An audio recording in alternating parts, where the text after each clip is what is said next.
బొట్టు పెట్టి పూజ చేసి గడ్డి మేపి పాలు తాగి వయసు ముదిరి వట్టిపోతే గోవు తల్లే కోత కోత.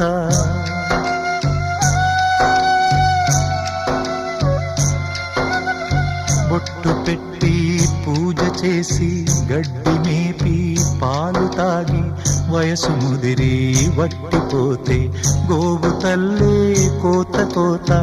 విత్తు నాటి చెట్టు పెంచితే చెట్టు పెరిగి పళ్ళు పంచితే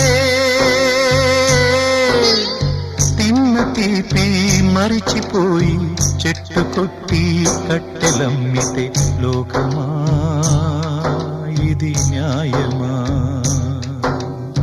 లోకమా